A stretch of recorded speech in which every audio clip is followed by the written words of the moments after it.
Hello दोस्तों, chemistry express Godda में आपका स्वागत है। आज आप सबको बताने जा रहे हैं जेक बोर्ड का इंटरमीडिएट कंपार्टमेंटल एग्ज़ाम 2023 का आंसर की देखने वाले। देखते हैं आज का आंसर की स्टूडेंट सब कितना आंसर सही मार के आया है, उसके बारे में देखते हैं कितना कौन सही करके आया है। ये निर्देश आप पढ़ लीजिएगा इसको। हम आगे देखते हैं ऑब्जेक्टिव कैसा कौन मरा है। तो हमको पेन एगो दे दीजिए। तो पहला एक एक का आंसर होगा, एक का आंसर होगा 3। एक का आंसर कितना होगा? एक का आंसर आप एक का आंसर हो जाएगा आपका 3। पूछ रहा है एक में, क्वेश्चन नंबर 1 में पूछ रहा है चतुष्फलकीय रचनात्मक विन्यास के धन आयनों की संभव उप संयोजन की संख्या है। तो इसका आंसर हो जाएगा 1 का 3 हो जाएगा। क्वेश्चन नंबर 2 बोला है निम्न में से किस क्रिस्टलीय जालक में निविड़ संकुलन अधिकतम है। तो इसका फलक केंद्रित घनिक सेल में हो जाएगा, face centred cubic unit cell में। क्वेश्चन नंबर 3 बोल रहा है NaCl के 3m बिलियन में 3 लीटर में मोलों की संख्या होगी। तो इसका आंसर हो जाएगा क्वेश्चन नंबर 3 का 3 9 हो जाएगा इसका आंसर। क्वेश्चन नंबर 4 बोल रहा है निम्नलिखित में से कौन सा राउल्ट का नियम है। तो क्वेश्चन नंबर 4 का आंसर हो जाएगा 1। PA बराबर P0 इंटू का ए हो जाएगा आंसर इसका। क्वेश्चन नंबर 5 बोलता है Zn 2 plus oblique Zn E0 equal to दे दिया -0.75 और Cu2 प्लस ऑब्लिक Cu और E0 इक्वल टू दे दिया प्लस 0.34 वोल्ट इलेक्ट्रोड पर निर्मित गैल्वेनिक सेल का EMF है। तो इसका आंसर हो जाएगा 5 का आंसर हो जाएगा 1। क्वेश्चन नंबर 6 बोल रहा है मोलर चालकता की इकाई है। तो मोलर चालकता की इकाई हो जाएगा आपका साइमन सेंटीमीटर स्क्वायर पर मोल, यानी कि क्वेश्चन नंबर 6 का ऑप्शन 1 हो जाएगा। क्वेश्चन नंबर 7 बोल रहा है प्रथम कोटि अभिक्रिया के लिए अर्धायु टी हाफ को दिया जाता है। तो क्वेश्चन नंबर 7 का आंसर हो जाएगा 1 0.693 बाय के। क्वेश्चन नंबर 8 देखते हैं।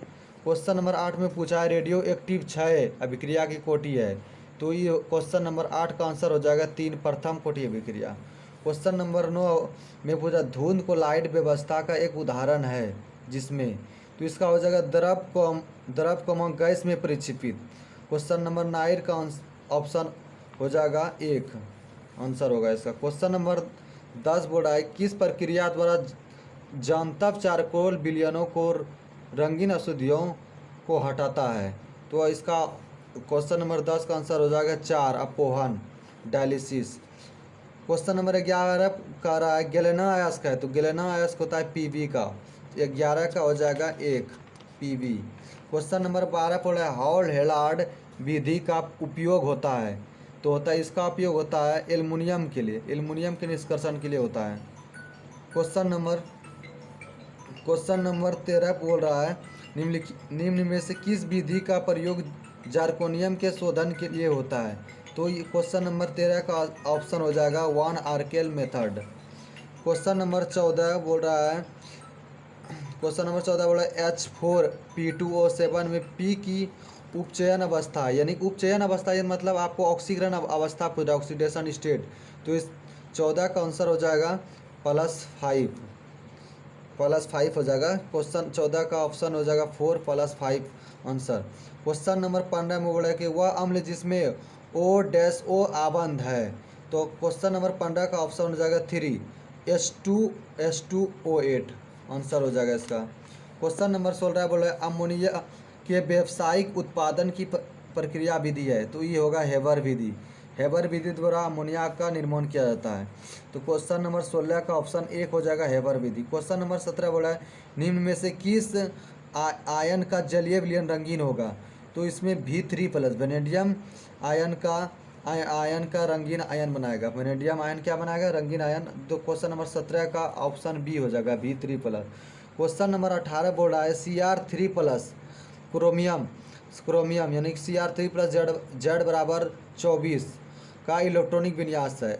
परमाणु संख्या आपको 24 दे दिया है और इसका इलेक्ट्रॉनिक विन्यास है। तो क्वेश्चन नंबर 18 का ऑप्शन हो जाएगा 4।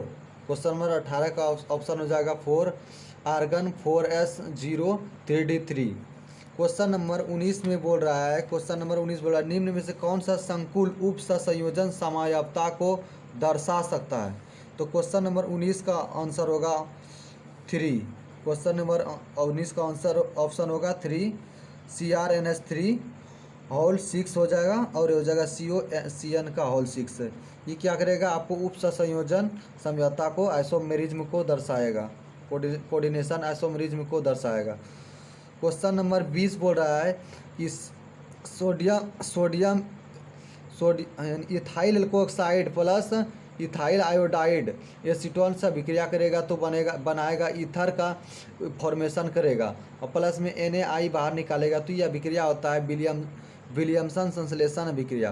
तो क्वेश्चन नंबर 20 का ऑप्शन हो जाएगा 3।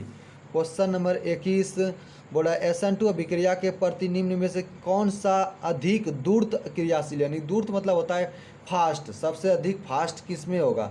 तो इसका ऑप्शन हो जाएगा 21 का ऑप्शन हो जाएगा 3, CH3I, यानी कि मिथाइल आयोडाइड में ये सबसे फास्ट होगा। यानी कि आप बोल सकते हैं प्राइमरी यानी कि प्राइमरी हेलो एल्केन में आप बोल सकते हैं कि सबसे फास्ट होगा SN2 रिएक्शन। क्वेश्चन नंबर 22 में बोल रहा है कि फिनॉल जिंक चूर्ण से अभिक्रिया कर देता है, तो फिनॉल जिंक चूर्ण से अभिक्रिया करके बेंजीन का निर्माण करता है, तो 22 का ऑप्शन हो जाएगा 1, बेंजीन। क्वेश्चन नंबर 23 बोल रहा है ल्यूकास अभिकर्मक है, तो ल्यूकास अभिकर्मक, तो इसका ऑप्शन हो जाएगा क्वेश्चन नंबर 23 का ऑप्शन हो जाएगा 1, अनाद्र Zn2+ एवं सौंद्र HCl का ताजा मिश्रण को ही बोला जाता है ल्यूकास अभिकर्मक। क्वेश्चन नंबर 24 में बोल रहा है CH3 का होल 3 CH2COOH, यानी इसका आईपैक नाम पूछ रहा है, तो इसका आईपैक नाम अगर हम बोले तो इसका आईपैक नाम होगा 3 डाईमिथाइल, यानी कि यहाँ से बोल सकते हैं डाईमिथाइल ब्यूटेनोइक एसिड। इसका आंसर क्या हो जाएगा 3 डाईमिथाइल ब्यूटेनोइक अम्ल हो जाएगा। क्वेश्चन नंबर 15 का ऑप्शन होगा ए, एसीटोन। जब ये अभिक्रिया करवाएंगे, ऑक्सीडेशन करवाएंगे हम इसका, जब हम क्या करेंगे एल्डिहाइड का ऑक्सीडेशन कराएंगे, तो ये ऑक्सीडेशन कराएंगे तो क्या होगा एसीटोन बनेगा। तो क्वेश्चन नंबर 25 का हो जाएगा ऑप्शन ए।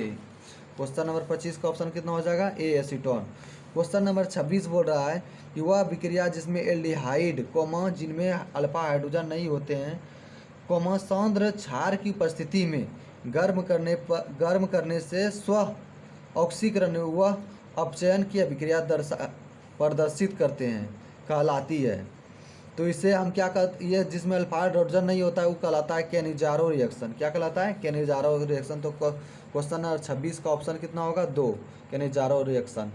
क्वेश्चन नंबर 27 बोल रहा है C6H5CONH2 + Br2 + 4NaOH और उत्पाद क्या होगा ये पूछ रहा है, तो इसका 27 का ऑप्शन हो जाएगा सी, यानी कि एनिलीन हो जाएगा। C6H5NH2 को ही बोला जाता है एनिलीन, इसका यानी 27 का ऑप्शन होगा 3, एनिलीन।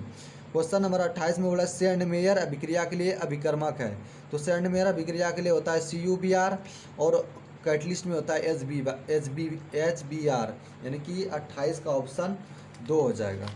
29 में देखते हैं क्या पूछा है। 29 क्वेश्चन नंबर 29 में पूछा है फ्रुक्टोज का उदाहरण है, तो फ्रुक्टोज का उदाहरण होगा कीटोहेक्सोज।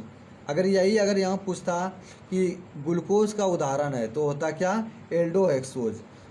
ग्लूकोज का उदाहरण होता है कि एल्डोहेक्सोज, और यहाँ पूछा है हमको फ्रुक्टोज, तो इसका आंसर हो जाएगा क्या कीटोहेक्सोज।